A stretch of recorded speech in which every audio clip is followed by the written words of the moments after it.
Hey everyone, hope you're doing great. Welcome back to my channel. In today's video, we'll dive into what if Deku unlocked Cataclysm Core Mode. Smash that subscribe button, and be sure to peek at the description below. Let's begin. The sky over Jaka's city wasn't a sky anymore.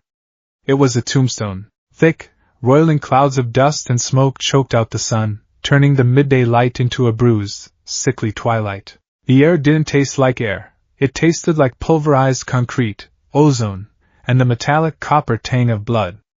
It was the taste of a losing war. Izuku Midoriya's lungs burned with every ragged breath, a fire that rivaled the agony in his limbs. He hung suspended in the air, held aloft by the float quirk and the frantic thrashing of Black Whip, his body a map of bruises and fractures. Below him, the ruins of the city stretched out like the skeleton of a beast picked clean. But Izuku wasn't looking at the ruins. He was looking at the monster that had created them, Tamayara Shigaraki, or whatever Shigaraki had become. The man, the thing, hovered in the center of the devastation, white hair whipping around a face that was splitting at the seams with power. His skin was cracked, red fissures glowing with the stolen might of All for One, and his laughter was a sound that scraped against the inside of Izuku's skull. Is that it? Shigaraki's voice was distorted, layered with the deeper, smoother baritone of his master. Is this the pinnacle of the hero's resistance?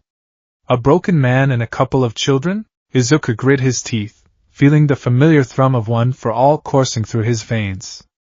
It felt different today. Heavier. Usually, the power was a rushing river, a comforting torrent of strength passed down through generations. Today, it felt like a dam about to burst. It felt like the ghosts inside him were screaming, "We aren't done!" Izuku shouted, though his voice cracked. He swung his right arm, Black Whip lashing out to anchor himself to a chunk of floating debris. "As long as we're standing, you haven't won." Standing? Shigaraki tilted his head, a mockery of curiosity. "You're barely hovering, little brother." To Izuku's left, Katsuki Bakugo propelled himself through the air with a series of sharp, staccato explosions. His gauntlets were scuffed, his hero costume torn, exposing skin slick with sweat and grime, but his eyes, red and fierce, were focused entirely on the threat. "Don't listen to his monologue, Deku!" Bakugo barked, though the tremor in his hands betrayed his exhaustion. "He's stalling for his regeneration to kick in.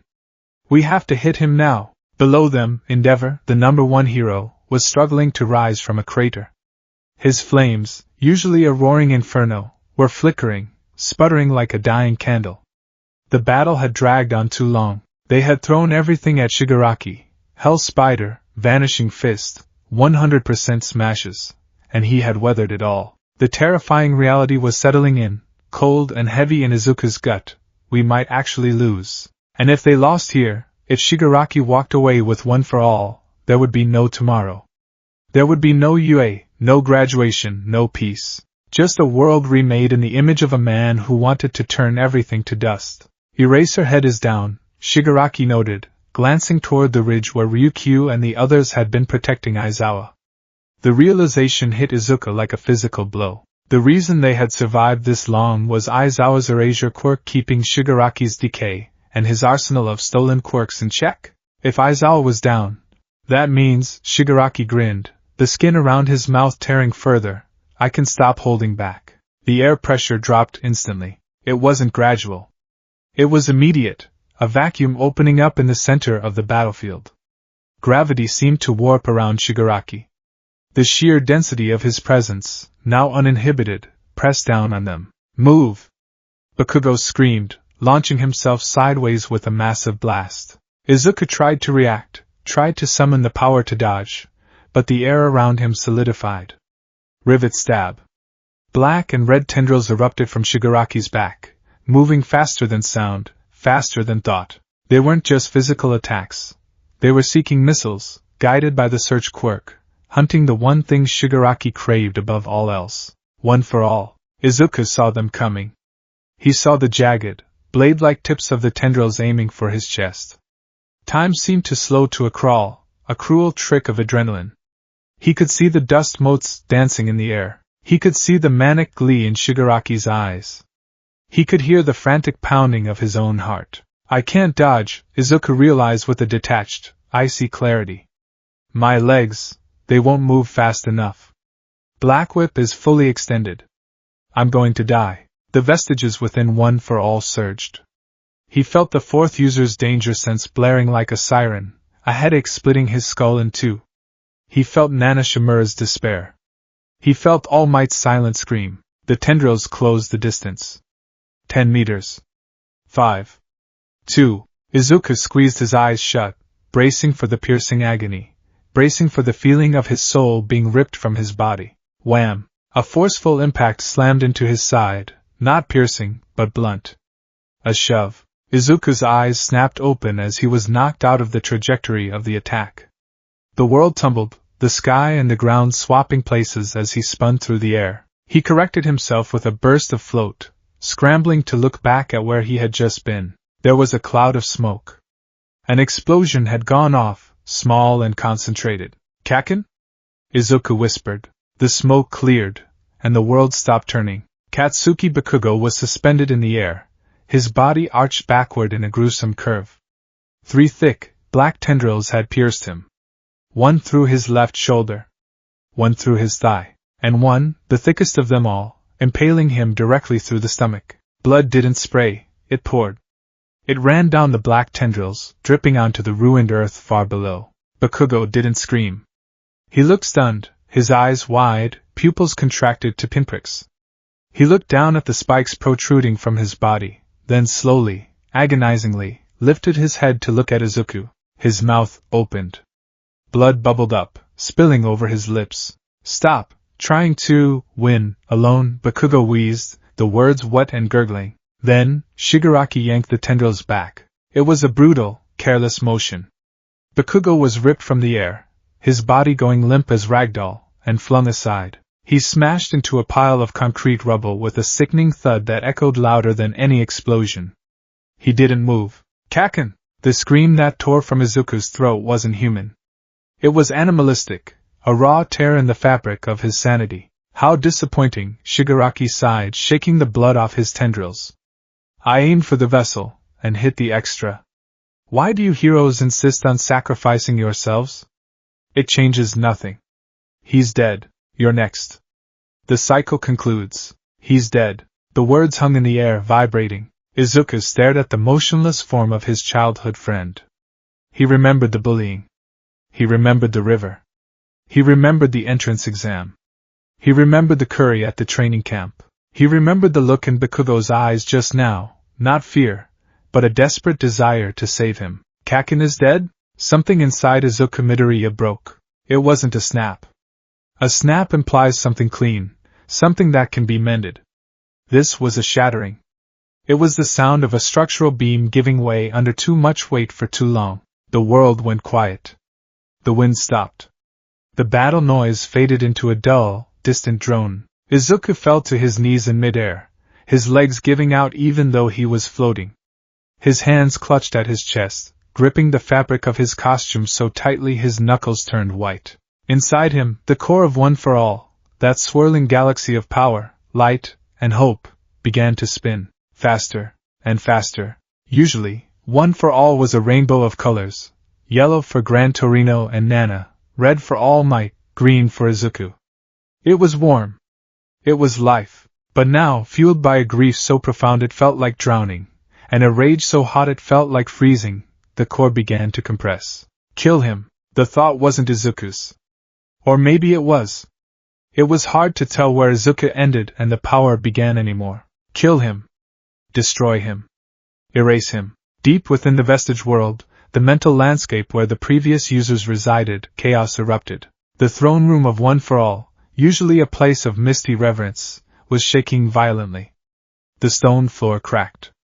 The walls, made of crystallized memory, began to liquefy. What is happening?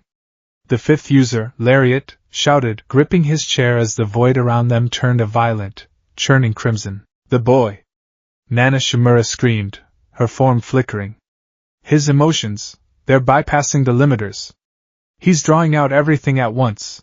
It's not just output. The first user, Yoichi, stood up, his thin face pale with terror. He pointed at the center of the room, where the glowing ball of one for all usually hovered. The ball was collapsing in on itself. It was turning black. The singularity, Yoichi whispered, his voice trembling. We thought it was a point of data capacity. We were wrong. It's a critical mass of energy. His rage, it's acting as a catalyst. He's going to blow himself up. The second user roared, stepping forward. We have to cut the connection. Shut it down. We can't. The third user yelled back, shielding his eyes as arcs of jagged red lightning began to tear through the mindscape. He's locked us out. He's seizing the core directly. He's mutating the energy signature. All Might's vestige, usually a silent, ghostly figure, reached out toward the darkness consuming the room. Young Midoriya. Stop. You'll lose yourself. But Izuku couldn't hear them. In the real world, Izuku stood up. He didn't float up. He didn't jump. He simply stood, planting his feet on the air as if it were solid ground. Shigaraki, who had been preparing to launch another wave of decay, paused. The smile dropped from his face. For the first time since he had awakened from his tube, the all-for-one persona faltered. His danger sense, or the twisted version of it he possessed, wasn't just tingling. It was screaming in agony. What? Shigaraki took a step back, his red eyes widening. Is that? Low, guttural vibrations began to emanate from Izuku. The debris floating around him didn't just fall, it disintegrated. Not into dust, but into nothingness. The atoms were being ripped apart. Green lightning usually danced around Izuku when he used full cowling. Now, the lightning was dark. A deep, blood-clotted crimson, outlined in obsidian black. It didn't flicker playfully. It lashed out like a whip, scarring the very air, leaving behind cracks in reality that hissed with steam. Izuku lifted his head. His mask was torn, revealing his face. But it wasn't the face of the boy who wanted to save everyone. The freckles seemed to vanish under the glow. His eyes, usually big and expressive, were gone. In their place were two pools of glowing, neon green light. No pupils. No sclera. Just raw, unadulterated energy leaking out of his skull. Shigaraki, Izuku said. The voice was wrong. It sounded like Izuku, but it also sounded like 7 other people speaking in unison, their voices distorted into a harmonic chord of absolute fury. Shigaraki instinctively raised a hand, sending a wave of air pressure toward the boy. Die! The blast wave hit Izuku, and vanished. It didn't deflect. It didn't impact. It simply ceased to exist the moment it touched the red aura flaring around Izuku's body. Izuku took a step forward. The air beneath his foot crunched, a sound like breaking glass echoing across the silent battlefield. You heard him, Izuku said. The red lightning spiked, arcing wildly, striking a nearby ruined building. The building didn't crumble. The entire top half simply evaporated in a flash of red light, leaving perfectly smooth, cauterized edges. Shigaraki felt a chill run down his spine, a sensation he thought he had abandoned along with his humanity. What did you do? What is this power? This isn't one for all. No, Izuku said, tilting his head mechanically. The tears streaming down his face were evaporating instantly from the heat radiating off his skin. It's not. Inside the vestige world, the first user watched in horror as the core finished its transformation. It wasn't a stockpile of power anymore. It was a reactor with the safety rods removed. The utility quirks, smokescreen, float, FA gene, were being melted down, fused together into a singular, unstable purpose. He's unlocked a divergence, Yoichi whispered. Cataclysm. Back in the ruins of Jakku, Izuku raised his right hand. The glove had burned away seconds ago. His skin was dark red, the veins glowing bright white, pulsing with lethal energy. He pointed his palm at Shigaraki. You want to destroy everything? Izuku asked, his voice devoid of inflection. The green glow of his eyes intensified, casting long, terrifying shadows across the debris. Let me show you how. The air around Shigaraki grew heavy, terrifyingly so. It was as if the gravity of a star had been localized to a 10-meter radius. Shigaraki dropped to one knee, his regeneration factor working overtime just to keep his bones from snapping under the pressure. I can't move. Shigaraki grit his teeth, trying to activate a warping quirk, but the space around him was too distorted. The quirk fizzled out. Izuku clenched his fingers into a fist. Cataclysm core, 10% output. Erasure cannon. A beam of concentrated energy didn't shoot out. Instead, the space between Izuku and Shigaraki collapsed. A horizontal column of red and black torrent ripped through the world. It wasn't a punch. It was a deletion event. Shigaraki screamed as the energy hit him. It didn't burn, it unmade. The left side of his body, his arm, his shoulder, part of his ribs, didn't detach. It just dissolved. The regeneration quirks tried to fight it, the flesh bubbling and knitting, but the cataclysm energy was eating the regeneration faster than it could work. The blast continued past Shigaraki, carving a trench through the city that extended for miles, cutting through buildings, hills, and forests until it hit the horizon. Shigaraki flew backward, tumbling through the dirt, clutching the cauterized stump of his shoulder. He stared at the wound in disbelief. It wasn't healing. The edges were glowing red, the cells dead, the quirk factor in that area silenced. You! Shigaraki gasped, coughing up black sludge. You monster! Izuku lowered his hand. Smoke drifted from his fingertips. He didn't look tired. He didn't look satisfied. He looked inevitable. Endeavor, who had managed to pull himself up, froze. He watched the boy he had mentored, the boy who was supposed to be the symbol of peace. He saw the red lightning arcing violently, destroying the ground Izuku stood on. He felt the heat, hotter than his own prominence burn, radiating from the child. Midoriya? Endeavor called out, his voice uncertain. Izuku didn't turn. He didn't acknowledge the hero. His focus was entirely on the crippled villain struggling to stand. I'm not done, Izuku whispered to himself. The red lightning flared again, thicker this time. The ground beneath Izuku turned to magma. Inside the mindscape, the vestiges were screaming. He's burning up! The second user yelled. Look at his body. The biology can't handle this density. He's cooking himself from the inside out. It was true. In the real world, steam was erupting from Izuku's pores. His skin was turning a bruised purple, red fractals tracing their way up his neck. He was dying. Every second he held this mode, he was shortening his lifespan, burning away his future to fuel the destruction of the present. But Izuku didn't care. The pain was distant. The only thing that felt real was the cold, mathematical certainty that Shigaraki had to be removed from the equation. Shigaraki stood up, swaying. Fear had turned into desperation. All for one. Give me power. More. I need to crush him. Flesh tendrils erupted from Shigaraki's remaining side, dozens of them, a tsunami of biomass and blades rushing toward Izuku. Izuku didn't dodge. He walked forward. He walked through the attack. As the tendrils touched his aura, they withered and turned to ash. Izuku walked through the storm of blades like a man walking through a light drizzle. He reached Shigaraki. Shigaraki tried to grab Izuku's face, to use decay. His hand touched Izuku's cheek. Nothing happened. The decay quirk activated, but the skin didn't crumble.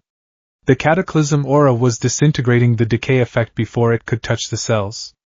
It was a stalemate of destruction, and Izuku had the higher output. Izuku grabbed Shigaraki's wrist. Crack! He crushed it. Not with technique, but with raw, overwhelming grip strength. The bones turned to powder. You took him, Izuku said, his voice sounding like grinding stones. Let go!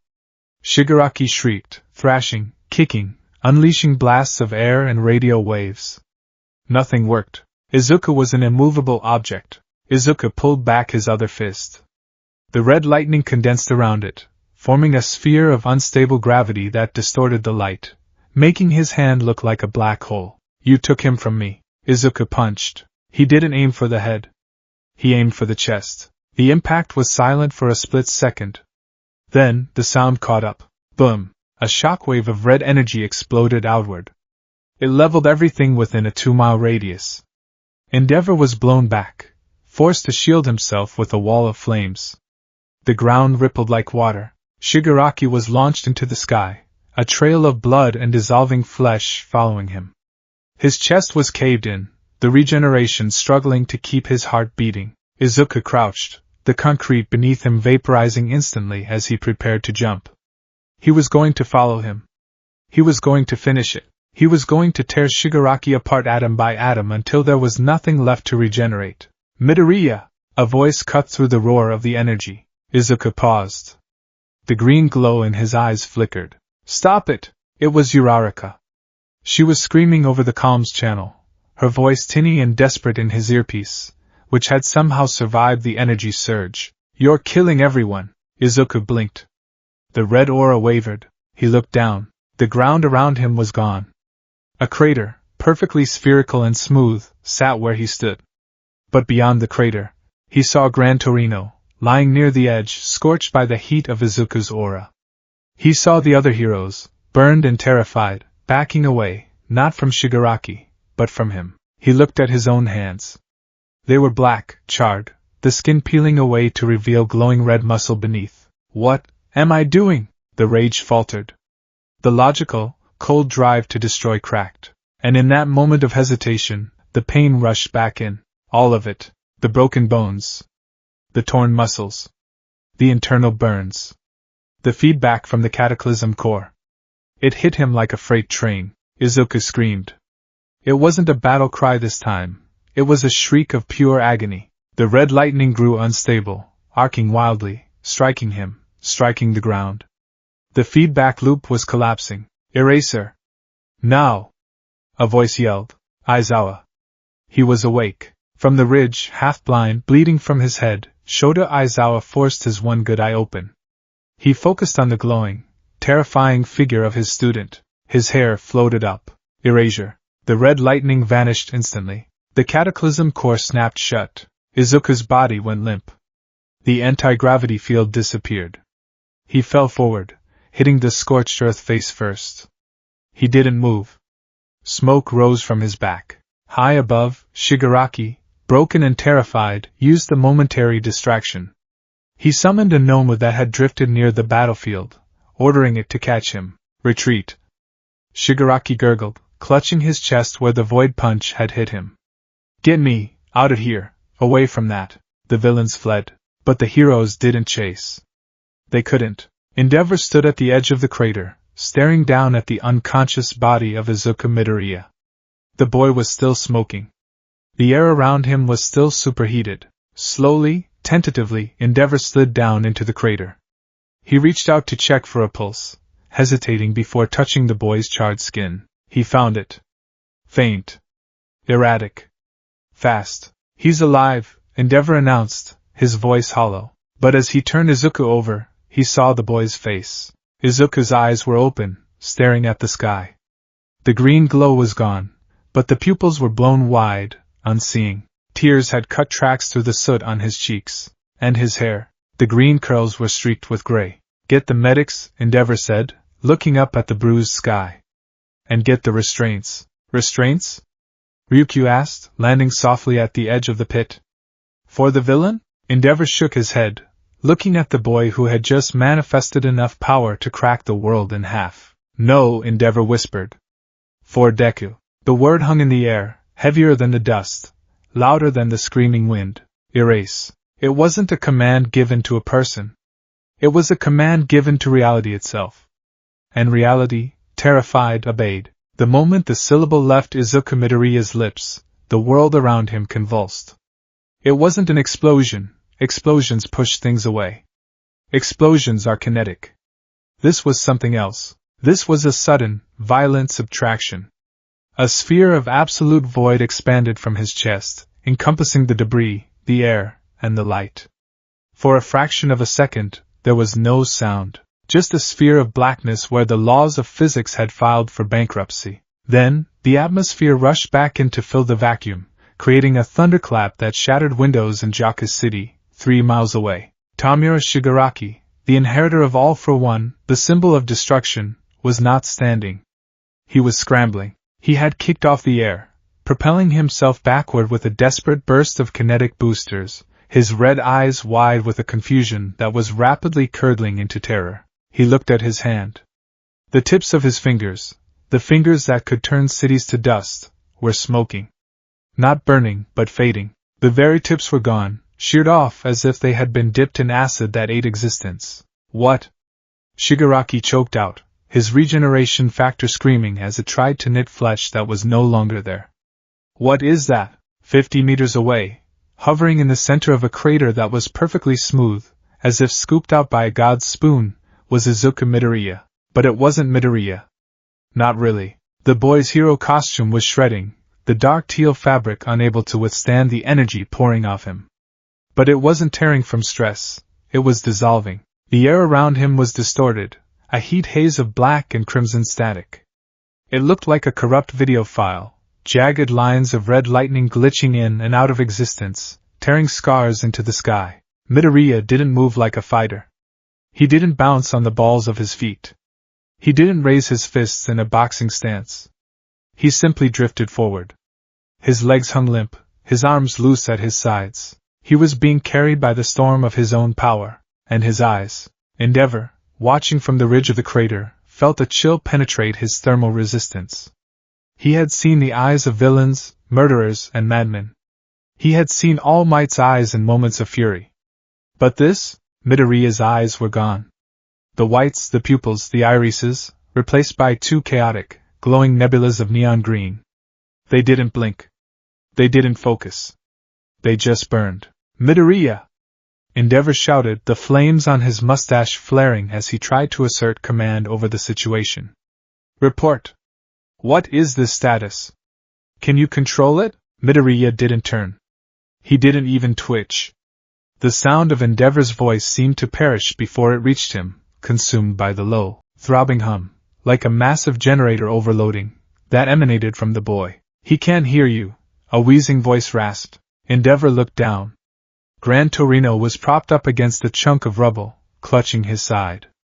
The old hero's face was pale, his eyes locked on the figure of his student. That's not one for all, Gran Torino whispered, terror shaking his voice. I've known that quirk for 40 years. It gives. It stockpiles. It saves. He watched as a piece of falling concrete touched Midoriya's aura and instantly vanished into atomic vapor. That just takes. Shigaraki felt the pressure before he saw the movement. One moment, Midoriya was 50 meters away.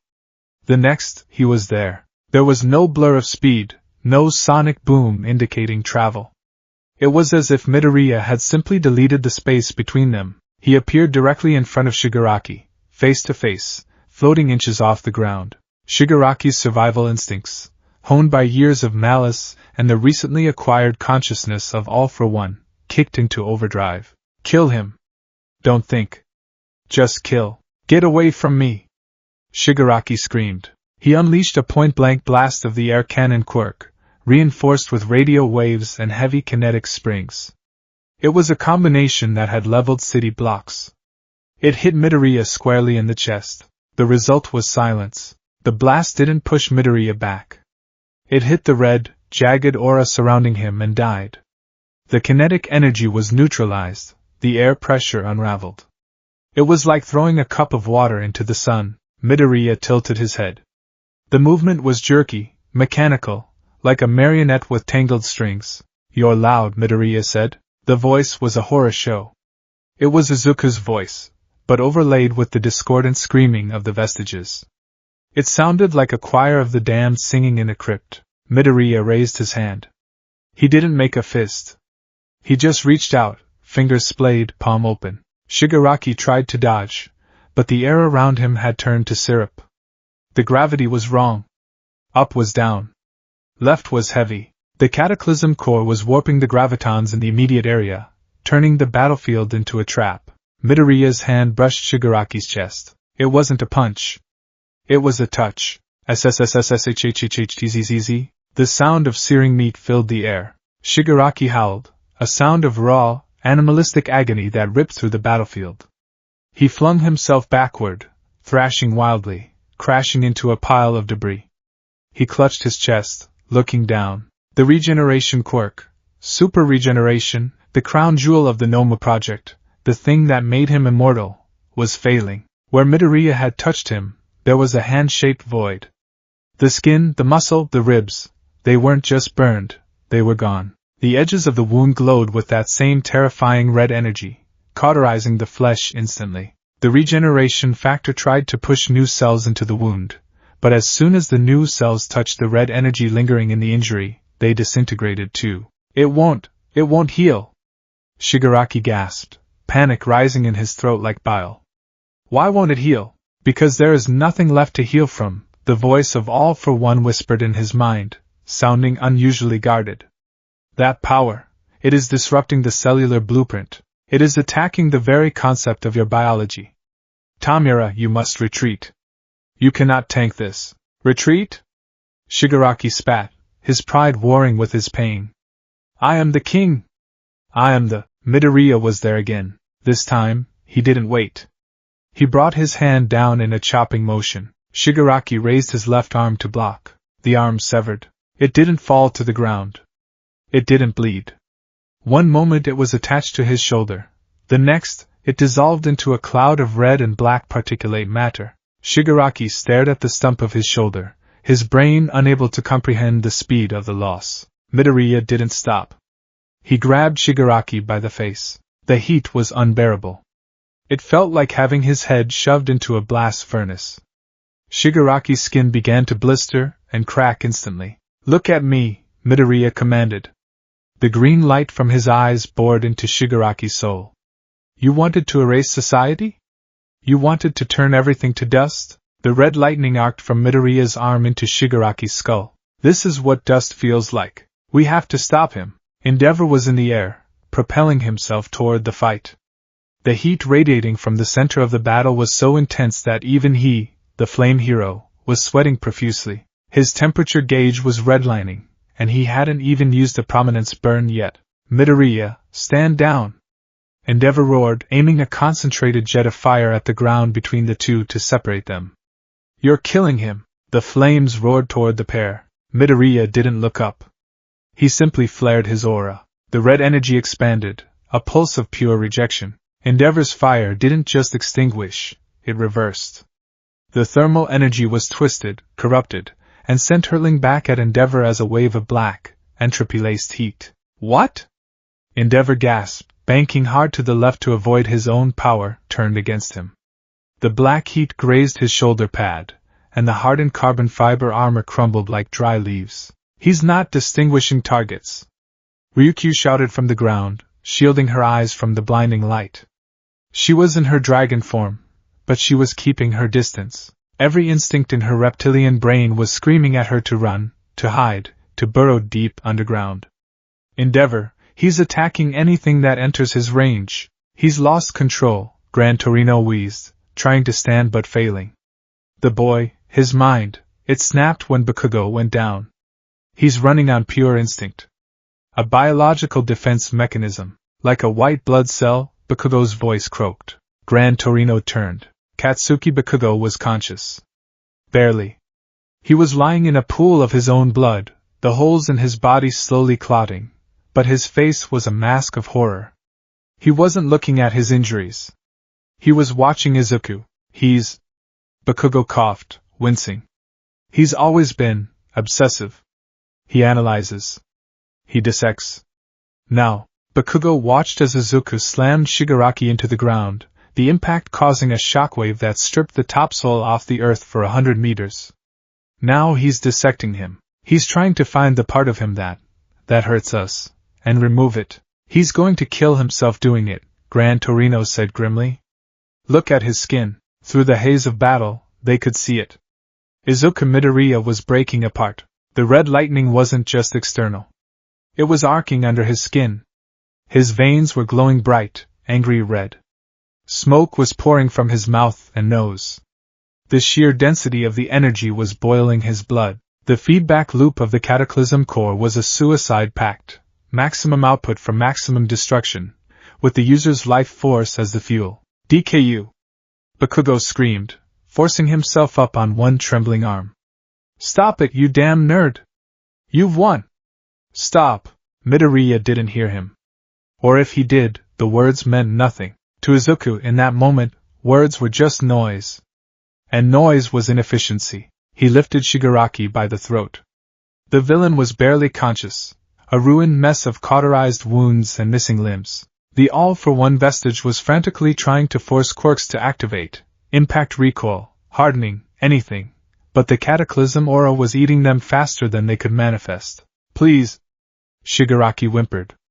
It was the voice of Tenko Shimura, buried deep beneath the monster. It burns. Izuku stared at him. The green eyes flickered. For a second, the rage seemed to waver. Then, Shigaraki's eyes flashed red. AFO took control. If I go down, the demon in the flesh suit snarled, I take the city with me. Black rivets erupted from Shigaraki's back, not aimed at Izuku, but aimed at the ground. He poured every ounce of decay he had left into the earth. The ground turned gray. The decay spread rapidly, a tidal wave of crumbling earth rushing outward toward the unconscious heroes, toward the city limits, toward the hospitals. No, Izuku said. He didn't scream it. He stated it like a fact. He pulled his arm back. The Cataclysm core screamed. The red lightning turned white. The black aura condensed into a singularity around his fist. Cataclysm core, 45% output. Void. Smash. He punched the air directly in front of Shigaraki. He didn't hit the villain. He hit the concept of the attack. The shockwave that erupted wasn't air. It was a wave of disruption. It washed over the spreading decay. Where the red energy met the gray decay, the decay didn't just stop, it ceased to have ever existed. The crumbling earth vanished, leaving a clean, polished bedrock beneath. But the blast didn't stop there. It kept going. It hit the ruins of the hospital. Vaporized. It hit the forest beyond. Gone. A cone of absolute destruction, widening as it traveled, carved a scar into the prefecture. And the heat, the thermal backlash hit the heroes. Ryukyu roared in pain as her scales began to singe. Endeavor was blown out of the sky, his flight stabilizers overloaded by the ionic interference. Gran Torino and Bakugo were shielded only by a large slab of concrete that was rapidly heating up to oven temperatures. He's going to kill us all! Manuel screamed, clutching Aizawa. He's not stopping. The energy is rising. It was true. Izuku wasn't powering down. He was powering up. Having erased the decay, he turned his attention back to Shigaraki. He raised both hands this time. The energy pooled above his head, forming a massive, swirling sphere of black and red hellfire. It looked like a miniature dying sun. End it, Izuku whispered. The sphere grew. 10 meters. 20. If he drops that, Endeavor gasped, pushing himself up from the burning ground. Jaka's city is gone. And everyone in it. Shigaraki stared up at the death hovering above him. He began to laugh, a broken, hysterical cackle. Do it, hero! Show them! Show them that you're just as much of a disaster as I am. Izuku's face was blank. He began to bring his hands down. Eraser! Present Mix's voice screamed over the comms. Wake him up! Now, near the edge of the battlefield, Manuel was shaking Aizawa violently. Eraserhead! Please! You have to look! You have to look at him! Shota Aizawa was drifting in a sea of pain. His leg was gone. His eye was slashed. His skull was fractured. Darkness was so inviting. It was quiet in the dark, but he heard the screams. He heard the sound of his students dying. Not again. Aizawa forced his remaining eye open. The world was blurry, red-tinted, swimming in blood. He saw the massive sphere of black energy. He saw the silhouette of the boy, his problem child, about to commit mass murder. He didn't see a monster. He saw a child crying out for help in the only language he had left, violence. Aizawa gritted his teeth so hard a molar cracked. He forced his eyelid up, fighting the blood that tried to glue it shut. He focused. He pushed his quirk through the pain, through the exhaustion, through the brain damage. Look at me, Midoriya. His hair, matted with blood and dust, defied gravity. It floated up. A wave of invisible force shot across the battlefield. Erasure. The effect was instantaneous and violent. The massive sphere of black sun above Izuku didn't explode. It didn't fade. It simply deleted. The fuel source was cut. Izuku gasped. It was a terrible sound, like a diver surfacing after being held underwater for 10 minutes. The red lightning vanished. The gravity returned. For a second, Izuku Midoriya hovered there, suspended by nothing but momentum. His skin was smoking, dark purple bruises blooming across his entire body as the blood vessels burst from the sudden depressurization. The green glow in his eyes snapped out, leaving them dull and rolled back. He fell. He dropped out of the sky like a stone. Thud. He hit the ground hard, bouncing once before coming to a rest in the center of the glass-smooth crater he had created. Silence crashed down on the battlefield. Heavy, suffocating silence. For 10 seconds, nobody moved. The heroes were too terrified to verify if it was over. The villains were too stunned to react. Then movement. From the rubble pile, Shigaraki crawled. He was a wretched thing. He was missing an arm, half his chest, and most of his skin. He looked less like a human and more like a piece of charcoal that had learned to hate. He looked at the unconscious body of Deku. Fear. Pure, unadulterated fear. Shigaraki didn't try to attack. He didn't try to gloat. He didn't even try to kill the other heroes. Nomu, he croaked, his voice barely a whisper. A high-end Nomu, near high-end, which had been hiding in the debris, obeying its survival programming to avoid the Cataclysm aura, finally emerged. It scuttled over to Shigaraki, scooping him up. Go, Shigaraki hissed, burying his face in the Nomu's chest to hide from the sight of the green-haired boy. Run. Fast. The Nomu launched itself into the air, sonic booms trailing in its wake as it fled toward the horizon. Endeavor watched them go. He raised a hand to fire, to pursue, but his flame sputtered and died. He was tapped out. Overheated. Broken. Let him go, Gran Torino whispered, finally collapsing fully against the rock. We can't fight anymore. The war was technically over. Shigaraki had retreated. The Paranormal Liberation Front was in disarray, but it didn't feel like a victory. Endeavor limped toward the center of the crater. The heat was still intense, enough to blister skin, radiating from the ground where Izuku lay. As he got closer, he saw the extent of the damage. Izuku's arms were black. Not the gloves, the skin. It looked like obsidian, cracked and hardened. Steam hissed from the fissures in his flesh. His shirt had burned away entirely, revealing a chest that was a map of trauma, red fractal patterns scarred permanently into the tissue. Endeavor knelt beside the boy. He was afraid to touch him. Afraid he might crumble. Afraid he might wake up. Is he? Ryukyu landed softly behind him, reverting to her human form. She was clutching her burned arm. Endeavor reached out. He placed 2 fingers on Izuku's neck, searching for a pulse amidst the hardened scar tissue. Thump, thump, thump. Slow. Heavy. But there. He's alive, Endeavor said. He looked at Ryukyu. He looked at the devastation around them, the miles of erased landscape, the terror etched into the faces of the surviving heroes. He saved us, Ryukyu said quietly, though she sounded like she was trying to convince herself. Endeavor looked down at the boy's face. Even in sleep, Izuku's expression was twisted in a rictus of pain and rage. Did he? Endeavor asked. He looked at the smoke rising from his own armor, then back at the boy who had become a walking nuclear event. Secure him, Endeavor commanded, his voice hard. Do not take him to the General Triad tents. I want him in isolation. Class S restraints. Quirk suppressing cuffs. 2 layers. Endeavor? Ryukyu blinked. He's a student. He's a hero. Endeavor stood up, his shadow falling over the fallen boy. Look around you, Ryukyu. Endeavor gestured to the abyss that used to be a city block. That wasn't heroism. That was a natural disaster wearing a human face. If he wakes up and that power is still active, Shigaraki will be the least of our problems. Far away, the sound of sirens began to wail, approaching the ruins.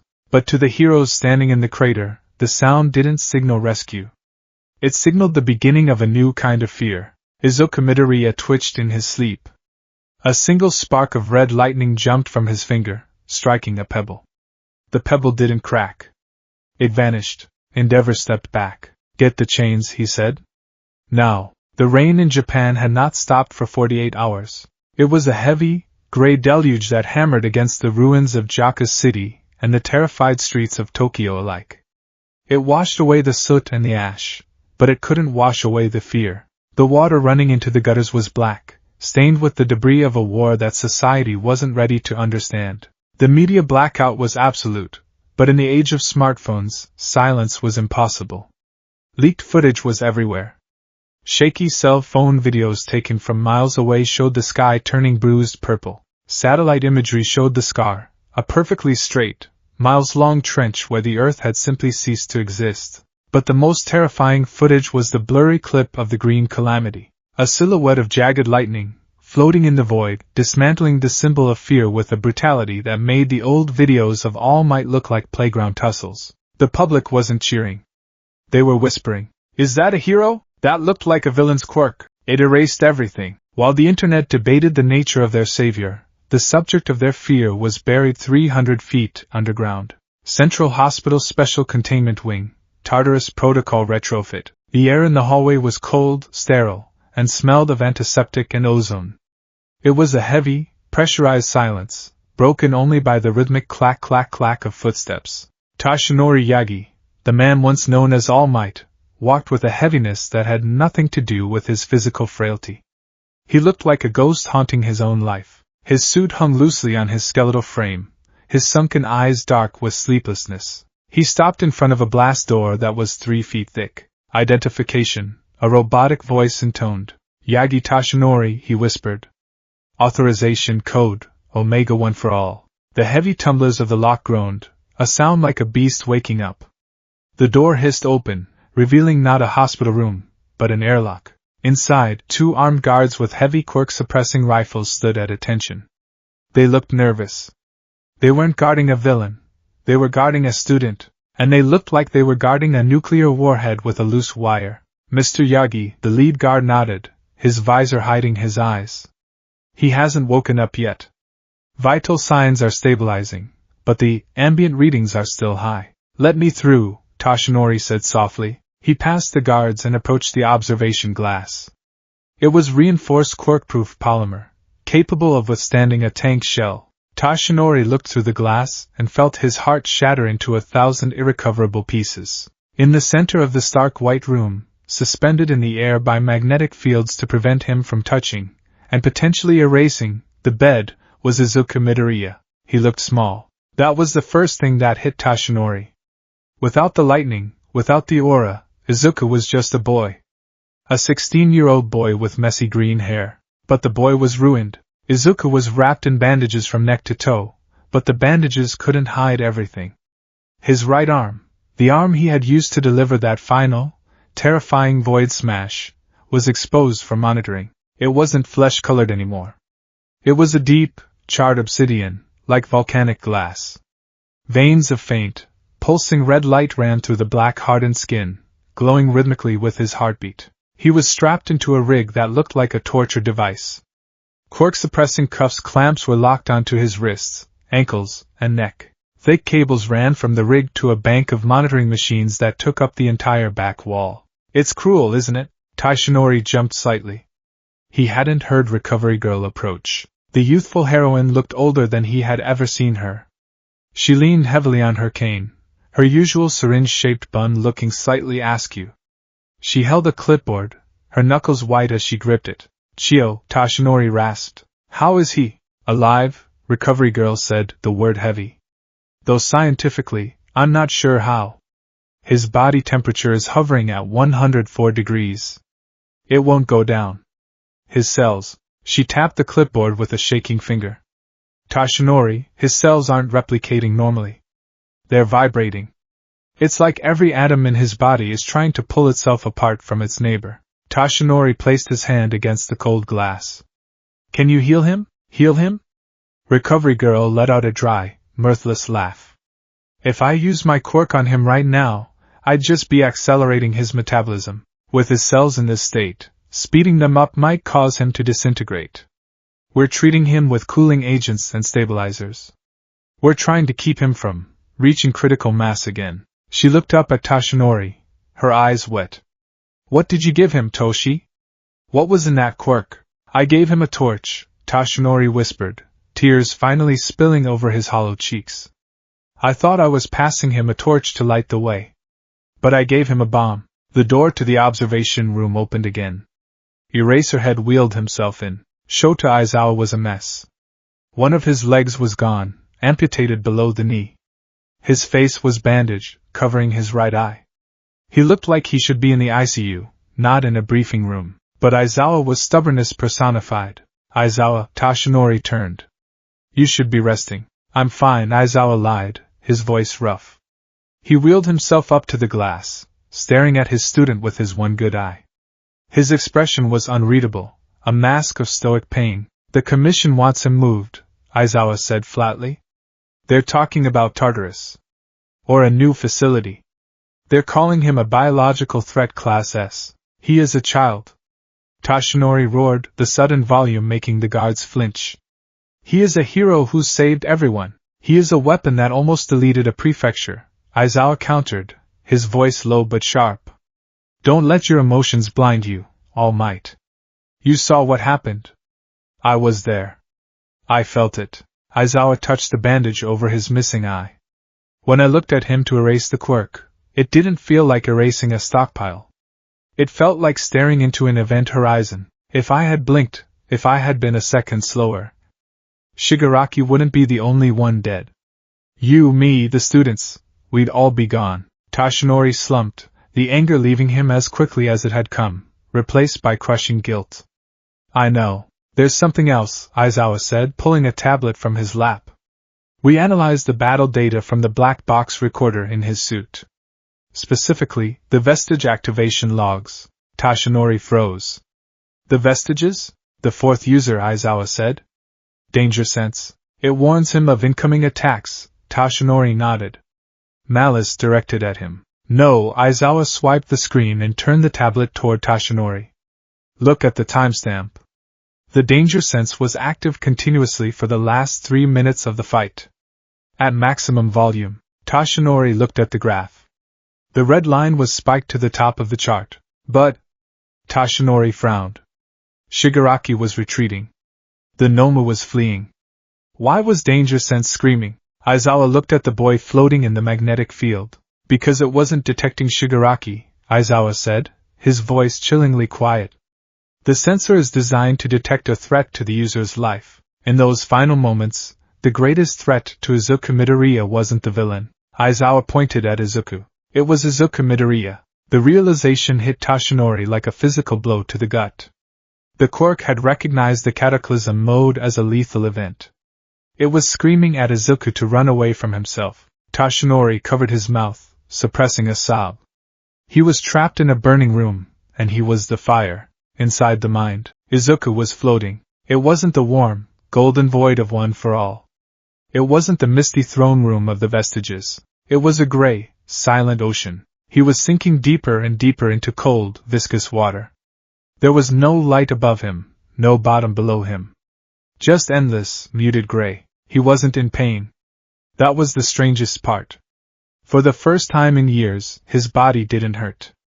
The ache in his bones, the scars on his arms, the phantom sensation of breaking his fingers, it was all gone. In its place was a profound, echoing hollowness. Is this death? He wondered. The thought was unemotional. Logical. No, a voice answered. Not a vestige. Just him. This isn't death. This is the burned-out husk of what's left. He drifted. He remembered the rage. It felt like a distant memory, like a movie he had watched a long time ago. He remembered seeing Kaken fall. He remembered the snap. Then, he remembered the power, the cataclysm. Even here, in the numbness of his coma, the memory of that power made his soul shiver. It hadn't felt like One for All. One for All was a burden, heavy, demanding, loud. It required constant management, constant checking of percentages. Cataclysm was easy. It was so terrifyingly easy. It didn't ask him to manage energy. It just asked him to want. I want him gone. And the universe obeyed. I want the decay to stop. And the decay stopped. It was efficient. It was absolute. It was intoxicating, and that scared him more than anything. Wake up, the voice whispered. You don't get to sleep. You broke it. You fix it. The waking. The first thing Izuku felt was the cold. It seeped into his bones, bypassing the blankets, bypassing the skin. It was a deep, internal chill. The second thing he felt was the weight. His limbs felt like lead. He tried to move his hand, but something hard and metallic bit into his wrist. Restraints. His eyes snapped open. Blurry white light. A ceiling. Not the familiar ceiling of his room at UA.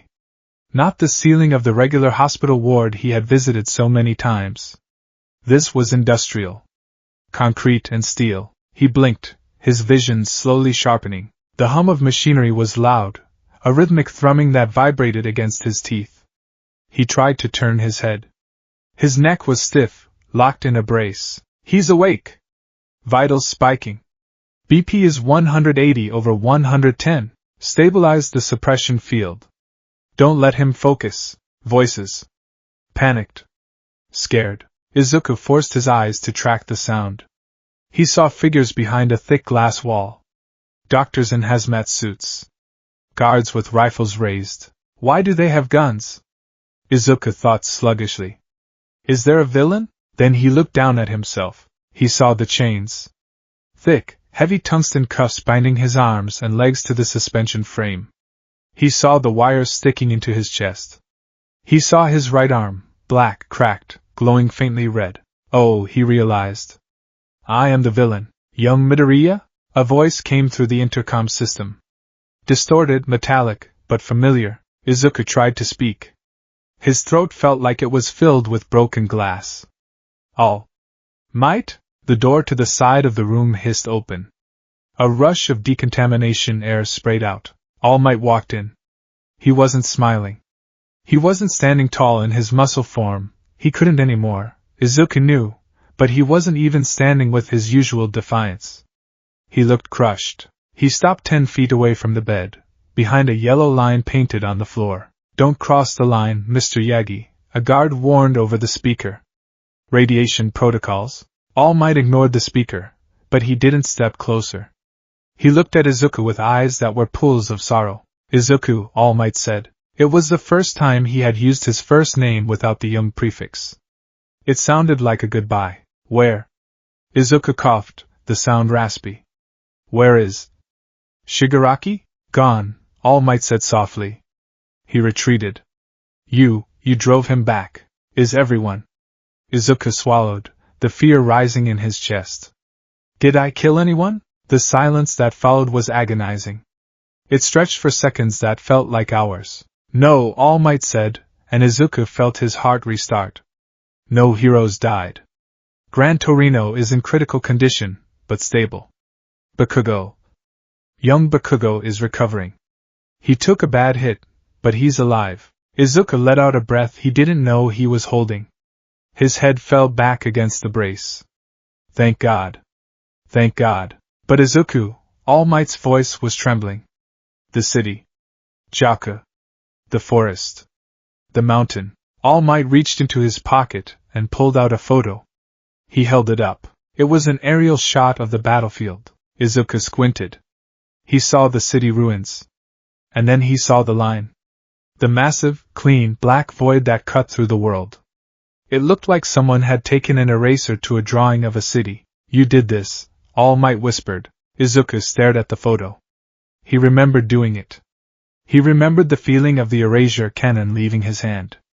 He remembered the satisfaction of seeing the decay vanish. I had to, Izuku whispered back. You had to fight, All Might said, his voice gaining a slight edge of desperation. You had to smash. You had to save. But this? This isn't smashing, Izuku.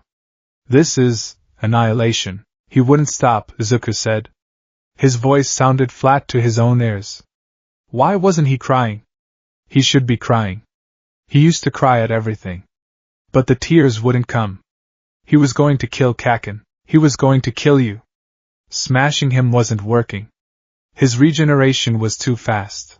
Izuku looked at his blackened arm, so I stopped his regeneration. I erased the parts that were healing. You erased reality. All Might shouted, the tears finally falling down his face. My boy, you tapped into something that shouldn't exist. The vestiges. Yoichi told me. The core of One for All mutated. It reacted to your rage. It turned into a singularity of destruction. All Might gripped his own shirt, over the scar where his injury lay. Danger sense didn't trigger because of Shigaraki Izuku. It triggered because of you. You were becoming a black hole. If Aizawa hadn't stopped you, you would have consumed everything. The villains. The heroes. Yourself. Izuku looked at the ceiling. The lights were too bright. I know, Izuku said. All Might froze. You know? I felt it, Izuku said quietly. When I grabbed him. I felt the fire inside me eating my bones. I knew I was dying. I knew if I used that last attack, the big one, I would probably burn out completely. He turned his head slowly to look at All Might. But I didn't care. The admission hung in the sterile air, colder than the liquid nitrogen cooling the room. All Might looked horrified. Izuku, you don't mean that. That was the quirk influence. That was the rage, was it? Izuku asked. His green eyes were dull, lacking their usual shine. For a second, All Might, it was so quiet. My head is always so loud. Analyzing. Worrying. Am I good enough? Can I save them? What would All Might do? Izuku closed his eyes. But when the red lightning came out, the noise stopped. The only thing that mattered was removing the threat. It was logic. Pure, cold logic. He is the disease. I am the cure. It felt. He struggled to find the word.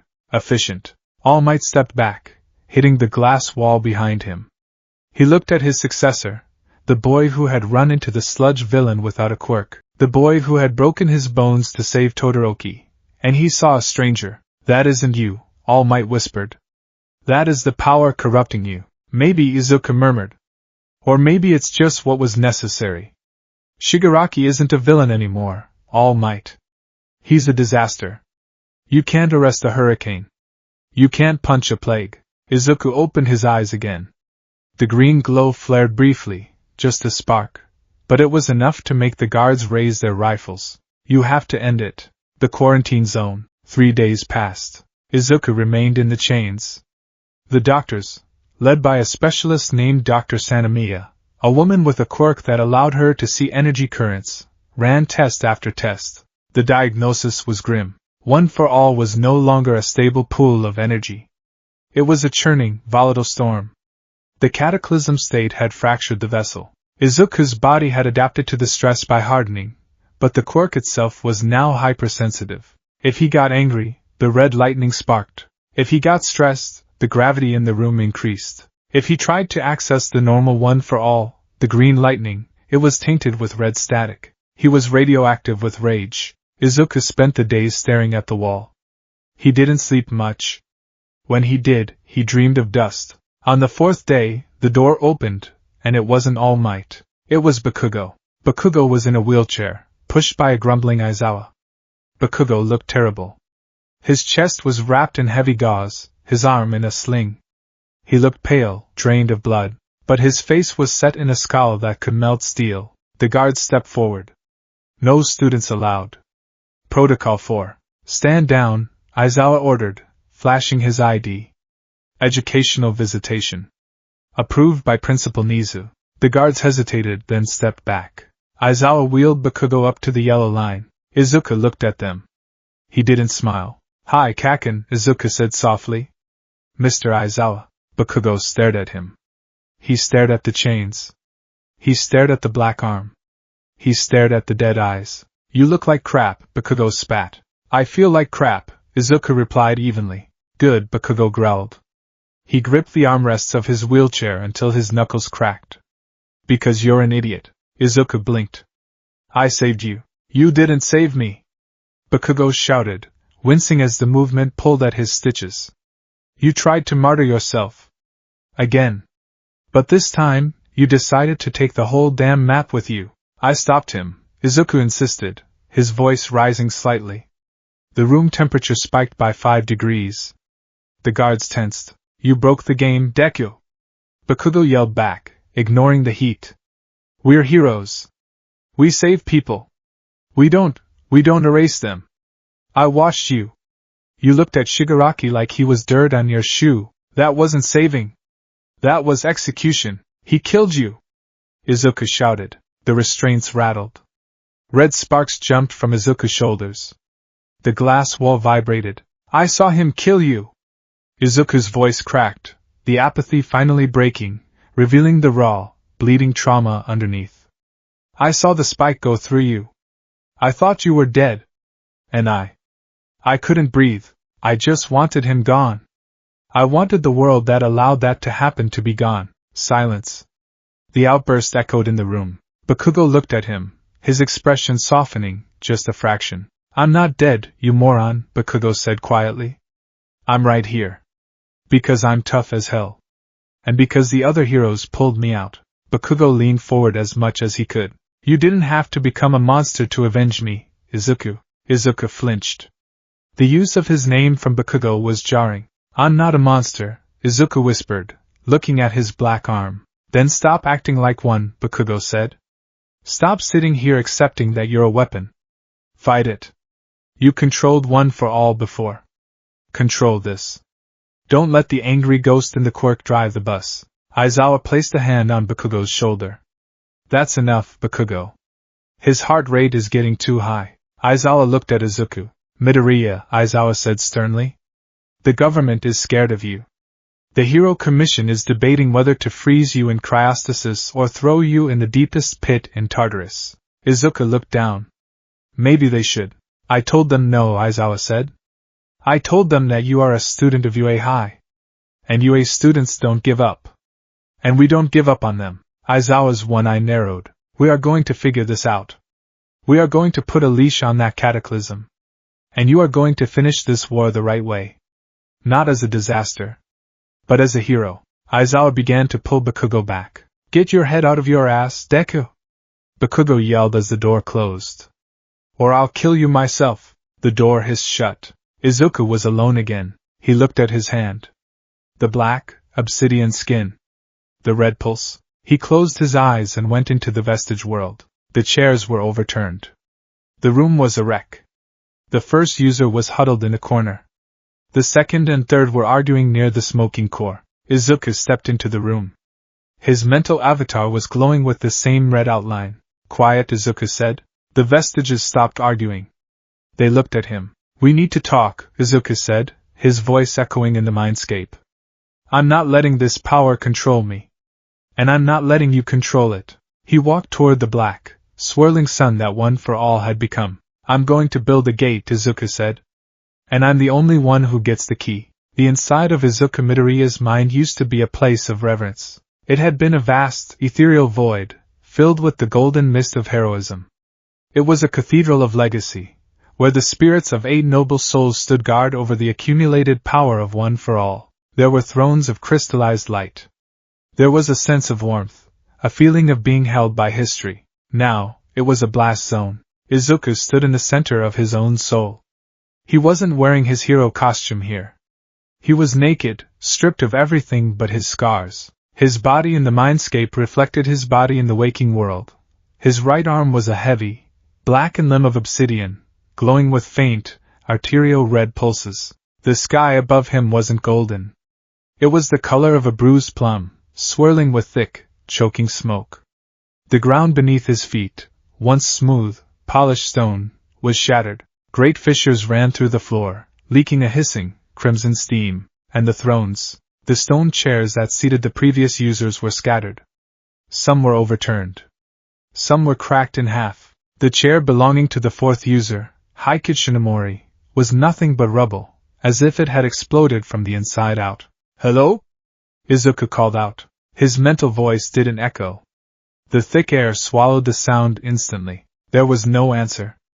Just the low, menacing thrum of the thing in the center of the room. Where the glowing, multicolored core of One for All used to hover, there was now a tear in reality. It looked like a black sun, a perfect sphere of void roughly 10 feet in diameter, rimmed by a corona of jagged, unstable red lightning.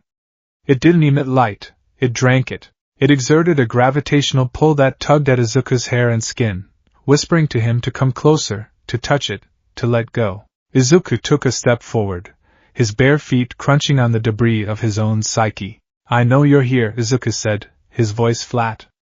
I'm not leaving until I understand what this is. From the shadows of the broken columns, a figure emerged. It was Yoichi Shigaraki, the first user. He looked wretched. His white hair was wild and matted with ash. His clothes were torn. He looked thinner than usual, trembling as he leaned against a piece of fallen masonry for support. He looked at Izuku with eyes that held a mixture of profound love and absolute terror. Izuku, Yoichi whispered. You shouldn't be here. It's too volatile. I live here now, Izuku replied, gesturing to the wasteland around them. This is inside me.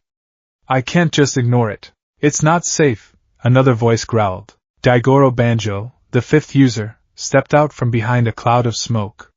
The usually boisterous, funky hero looked like he had just walked out of a war zone. His goggles were cracked.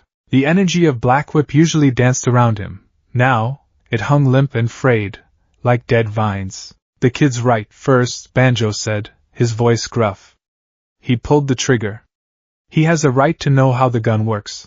It's not a gun, a woman's voice sobbed. Nana Shimura appeared. She was sitting on the ground, her knees pulled to her chest, rocking back and forth. She wasn't looking at Izuku.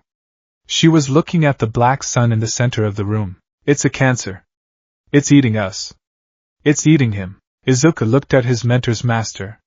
Seeing the strong, beautiful Nana Shimura reduced to this state sent a pang of guilt through him, but he shoved it down.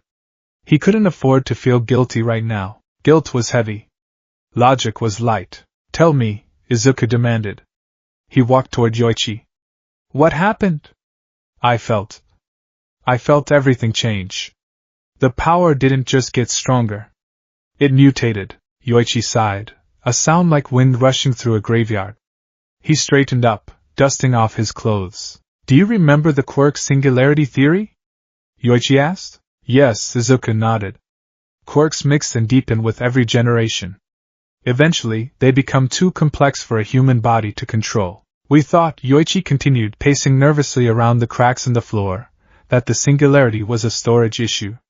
We thought it meant the stockpile would become so large that the vessel would crack. That's why we needed you, someone quirkless, an empty cup to hold the ocean. Yoichi pointed a trembling finger at the black sun. But we were wrong. The singularity isn't just about volume, Izuku. It's about density. He walked closer to the black sphere, though he kept a safe distance. One for all is a power that stockpiles power. It stockpiles kinetic energy, biological potential, and the consciousness of the users. For 8 generations, we have been adding to the pile. Building. Creating. Yoichi turned to face Izuku. But energy cannot be created or destroyed. It can only change forms. When you saw your friend, when you saw Bakugo fall, I snapped, Izuku finished. You reached a critical emotional mass, Yoichi corrected. Your rage acted as a catalyst. It took the stockpiled energy, 8 generations of raw power, and it compressed it. It squeezed the energy so tight that it collapsed in on itself. Yoichi looked at the black sphere with morbid fascination. It's a star that went supernova and turned into a black hole, Izuku. It's no longer projecting energy outward. It's pulling reality inward. It's not one for all anymore. It's not all for one. It is the absence of both. It is entropy. It is the cataclysm. Cataclysm, Izuku tested the word. It tasted like ash. So, it destroys. It creates a void, the third user's voice cut in. Izuku turned. Emerging from the gloom were the second and third users. Kudo and Bruce, the 2 vestiges who had been the most reluctant to accept Izuku. The 2 who had lived during the darkest era of AFO's reign. They didn't look scared like Nana or Yoichi. They didn't look worried like Banjo. They looked impressed. Kudo, the second user, had his arms crossed. His face, marked by the scars of his battles against the Prime AFO, was hard as granite. He walked right up to Izuku, ignoring the heat radiating from the Cataclysm core. You finally did it, Kudo said. There was no mockery in his voice. Only a grim, soldierly approval. Did what? Izuku asked, narrowing his eyes. You stopped trying to be a symbol, Kudo said. And you started being a weapon. No! Nana stood up, her cape fluttering in the turbulent wind. Don't encourage this, second. Look at the room. Look at us. That power. It burned and smokescreen out of the stockpile entirely. We can barely maintain our forms. If he uses that again, he won't just kill the villain.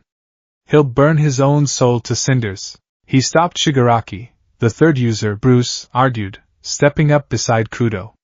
For the first time in history, AFO was terrified. Not annoyed. Not challenged. Terrified. Did you see his face? He realized he couldn't steal this power. You can't steal a void. If he tried to take one for all now, it would eat him alive. Kudo nodded, his eyes locked on Izuku's. We have been fighting a losing war for 100 years because we insist on playing by rules the enemy doesn't follow. We try to save everyone. We try to preserve. Kudo pointed at the black sun. That thing doesn't preserve. It finishes the job. It is the only thing capable of killing all for one permanently. Not just his body, his quirk factor, his vestige, his legacy. It erases the problem. It's murder. All Might's vestige flickered into existence. The ghost of Toshinori Yagi looked transparent, weak. Because the real All Might was still alive, his vestige was usually silent, a mere recording. But the intensity of the situation had given him a voice. My boy, All Might's vestige pleaded, reaching out a translucent hand. Don't listen to them. They are soldiers of a desperate time. You are a hero of peace. This power, it feeds on hate. To use it, you have to hate. And if you hate, you are no better than the man you fight. It's not hate, Izuku said. The room went silent. All the vestiges turned to look at him. Izuku looked at his obsidian hand. He flexed the fingers. In the mindscape, the cracks in the arm glowed brighter. It wasn't hate, Izuku repeated softly. Hate is hot. Hate is messy. Kaken was hate. Shigaraki is hate. He looked up, his green eyes meeting Kudo's steely gaze. When I used it, it was cold. It was quiet. It felt like cleaning. Nana gasped, covering her mouth. Yoichi looked like he might weep. I looked at Shigaraki, Izuku continued, his voice detached, and I didn't see a person. I saw a structural flaw in the world. I saw a cancer cell. And the power. It just gave me the scalpel to remove it. It felt efficient. That is worse. Yoichi cried out. Izuku, that is worse than hate. Hate can be healed. Hate implies passion. But that mechanical detachment? That is how All for One thinks. He destroys without feeling. If you go down that path, you will lose your heart. My heart hurts too much anyway, Izuku muttered. Listen to yourself. Banjo shouted, slamming his fist into a broken pillar. You're the kid who cries when someone drops their ice cream. You're the heart of this whole damn operation. If you turn into a cold-blooded executioner, then One for All is dead. The legacy is dead. The legacy is already dead. Izuku shouted back. The Cataclysm core flared. A wave of red static washed over the room, knocking Banjo and Nana off their feet. The gravity intensified, crushing the debris into dust. Look around! Izuku yelled, his voice distorting, layering with the demonic harmonic of the core. The city is gone. The heroes are broken. Kaken almost died. Mr. Aizawa is crippled. Gran Torino is dying. Your legacy of saving everyone didn't work. It wasn't enough. He walked toward the core. The heat should have been unbearable, but to him, it felt like a winter breeze. I tried it your way. I tried to save Shigaraki's soul. I tried to talk to him. And he put a spike through my best friend's chest. I'm done playing the savior who sacrifices everything and wins nothing. He stood directly in front of the black sun. I need this, Izuku said.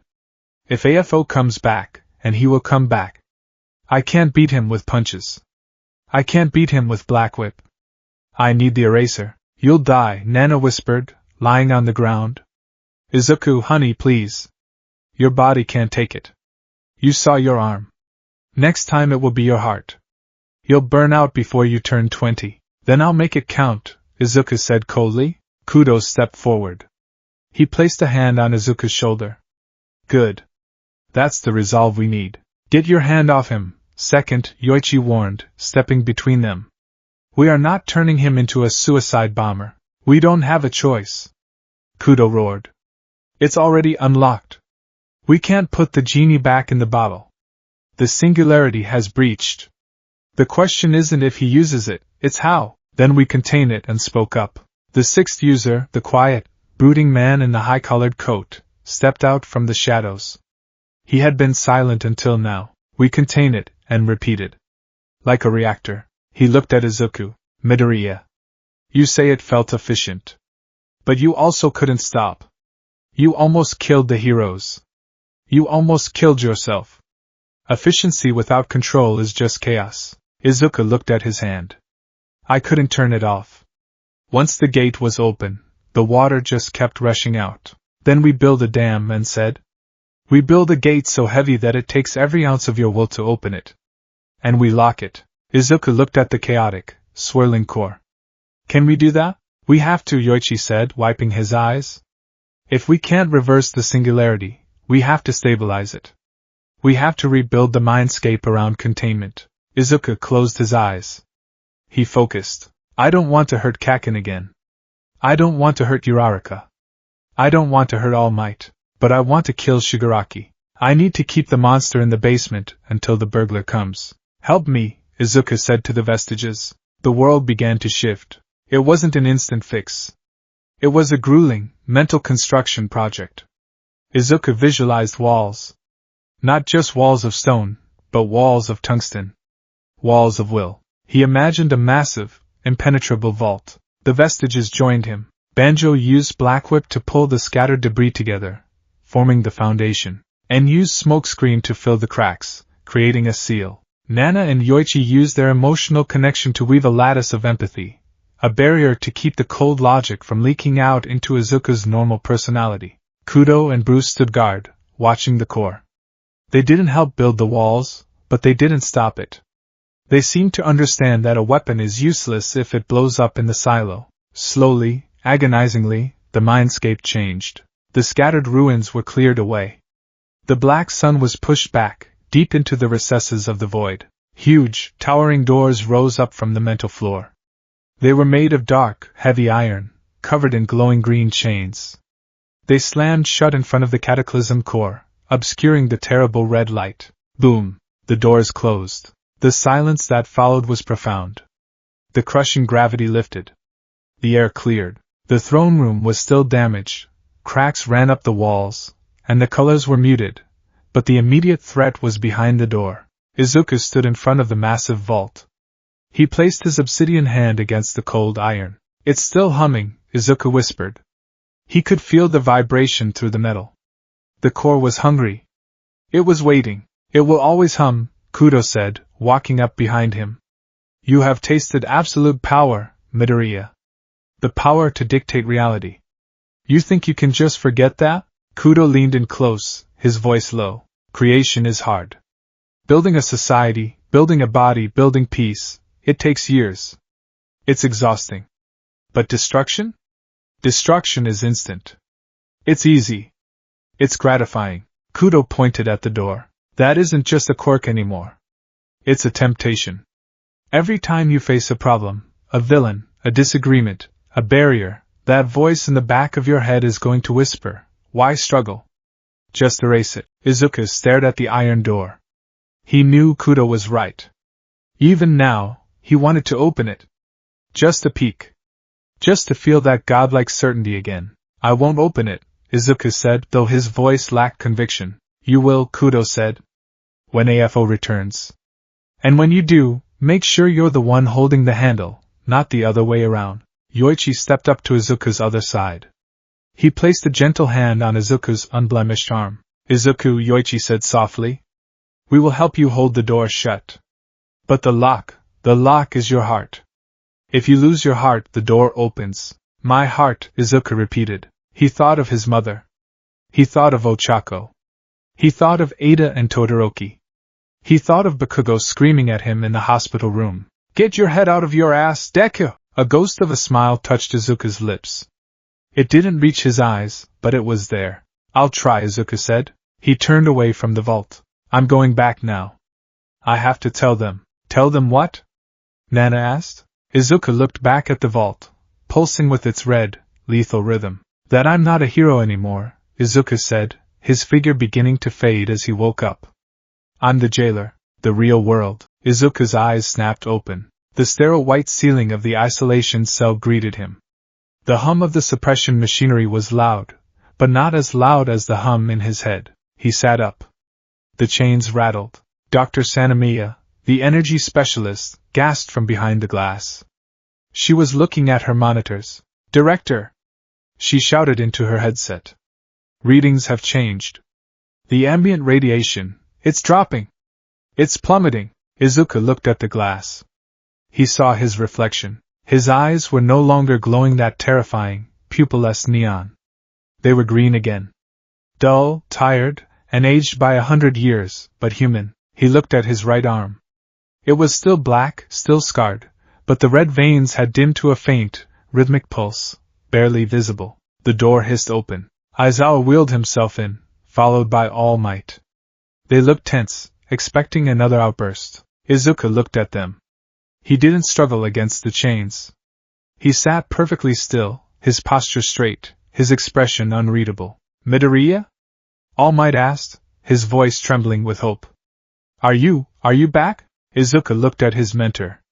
He remembered the warmth of the bond they used to share. He felt a pang of loss, knowing it would never be that simple again. I put it away, Izuku said. His voice was raspy, but steady. The energy readings confirm it, Aizawa said, looking at a tablet. The Cataclysm output is near zero. How did you do it? I locked it up, Izuku said. Deep down, he looked at Aizawa. But the door isn't soundproof. I can still hear it. Izuku lifted his head. You can take the chains off now, Mr. Aizawa. I'm not going to explode. Aizawa hesitated. He looked at the boy, no, the young man, sitting on the bed. He saw the hardness in Izuku's jaw, the lack of nervous fidgeting. The anxiety was gone, replaced by a heavy, crushing responsibility. Release him, Aizawa ordered the guards. Sir? Protocol says. I said release him, Aizawa snapped. If he wanted to leave, those chains wouldn't stop him anyway. We all know that. The guards typed in the command. The heavy tungsten cuffs clicked and fell open. Izuku rubbed his wrists. He stood up. He was unsteady on his feet, his muscles atrophied from days of immobility, but he refused to fall. He walked to the yellow line. He stopped. I have conditions, Izuku said. All Might blinked. Conditions? I can't stay at UA in the dorms, Izuku said. It's too dangerous. If I have a nightmare, if I lose control for a second, I could hurt everyone. We can build a facility, All Might started. No, Izuku cut him off. I'm not going to be a prisoner either. I have a job to do. Shigaraki is still out there. The escaped convicts are out there. Izuku looked at his blackened hand. He clenched it into a fist. A single spark of red lightning jumped between his knuckles, then vanished as he exerted his will to suppress it. I'm going out there, Izuku said. Alone. I'll hunt the villains. I'll draw them out. And I'll keep the danger away from the school. A rogue agent, Aizawa mused. The commission won't like it. The public is terrified of you. Let them be terrified, Izuku said. He looked up, and for a second, the shadow of the second user seemed to stand behind him. Fear is efficient. If they fear me, they won't attack you.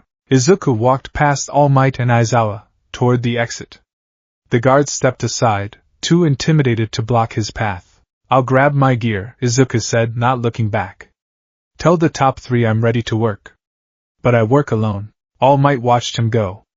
He felt a profound sense of grief. The smiling, hopeful boy who had cried on the beach was gone. In his place walked a walking disaster, holding the leash of his own apocalypse.